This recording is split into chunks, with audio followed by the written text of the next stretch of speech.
It is easy to say, I love people when they respect you, support you, tell the truth, and treat you with kindness. But what do you do when someone has hurt you? What do you do when they misunderstood you, betrayed you, or acted like your pain did not matter? That is where many of us struggle.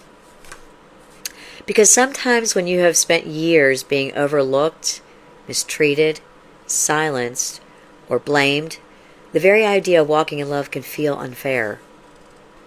You may think, why do I have to be the bigger person? Why do I have to stay calm when they cause the damage?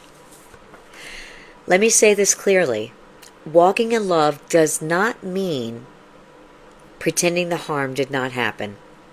It does not mean returning to a place that wounded you. It does not mean accepting disrespect, manipulation, abuse, or repeated dishonesty. Walking in love means that you refuse to let someone's behavior turn your heart into something God never called it to be. In Ephesians chapter 5, verse 2, it says, walk in love as Christ also has loved us. Jesus showed us that love is not weakness. Love is strength under God's control. Love tells the truth.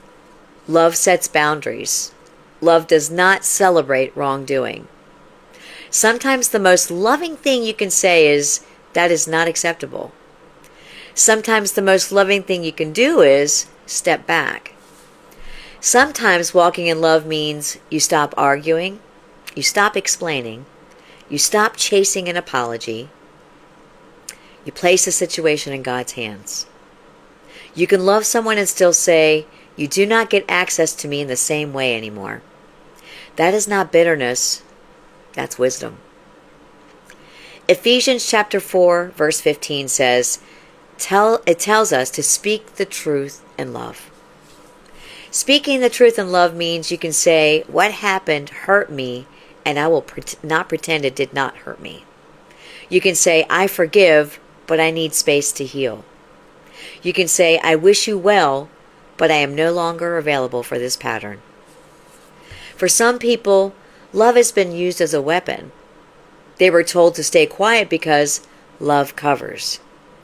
But God does not ask you to call harmful behavior love. See, I suffer a father wound. I was abused from the time I was 5 years old. And when I was 13 years old, it went into the sexual and physical abuse. God sent me on a healing journey. That physical and sexual abuse that I encountered caused trauma, which caused PTSD. I've suffered from PTSD most of my life. And because of that, God sent me on a healing journey. And not only did He send me on a healing journey, but He sat me down and He had me write a book. He wanted me to speak my truth. And through every page that I wrote in that book, page after page, I began to heal. See, God did not ask me to walk in love and expect me to accept the harmful patterns from my abuser. Many times over my life, family members would come up to me at various times and ask me questions like, did you call your dad and wish him a happy birthday? Or did you call your dad and wish him a Merry Christmas? Have you spoken to your dad? See, my dad moved way far out of state, and I had very little contact with him, very little relationship with my dad over the years. I didn't want to have a relationship with my father. Although I had to forgive him for what he did, forgiveness was taught to me by God that forgiveness is for me, okay? But it didn't mean that I had to literally reconcile with my father. Forgiveness allowed me to move on. Forgiveness allowed me to move on without being bitter. And even though many family members over the years felt that my lack of communication with my dad was wrong, they didn't want to believe that my dad did the harm to me that I spoke to them about.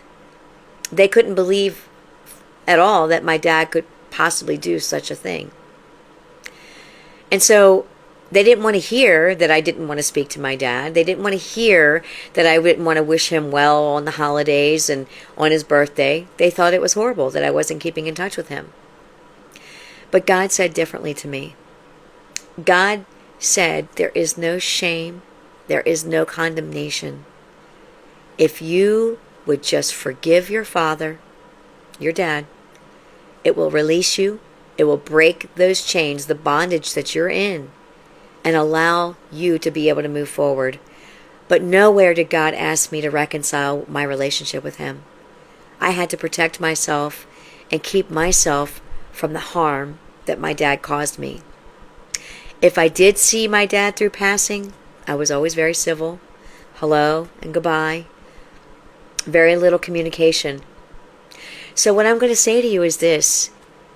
If you were harmed in any way by someone that you're on a healing journey over, forgiveness is important, but that does not mean that you have to reconcile in any way with that person in your life.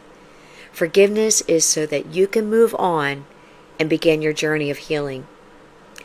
If you can't forgive, then you're not going to be able to heal properly.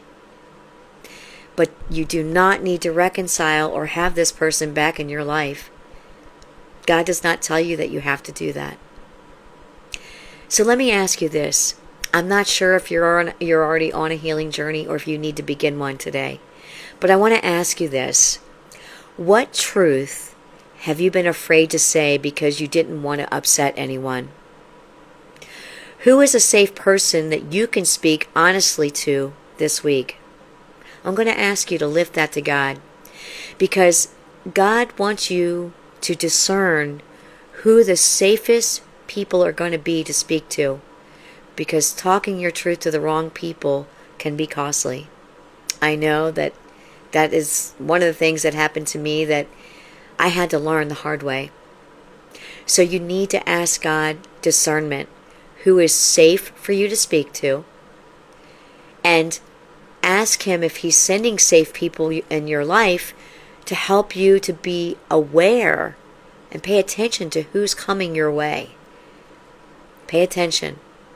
Ask him to help you to discern who those safe people are. And if you haven't started your healing journey yet, I pray that you begin this journey today. Lift it to God. Ask God to help you. Ask him to give you the safest next steps to begin this journey. And he may send you to a therapist, a Christian counselor, or he may have you take some type of medicine to help you cope. But regardless of what it is, get God involved. Get him in on this journey with you, and he will help you every step of the way. I know that because he's done it for me. He helped me and helps me every single day. Getting with God is a daily commitment. Getting with him daily, asking him to establish your next safe steps, and making sure that this is something you commit to. Healing is a journey, and it's a daily journey. It's not necessarily the destination, it's the journey. It's the journey that you're taking with God involved in it and allowing him to lead you and guide you every step of the way. And it's the best thing that I've ever done in my life, was asking God into this journey with me. You won't regret it. So my hope and prayer is that you get to God, get with God today, and ask him to establish those safe next steps for you. May God bless you.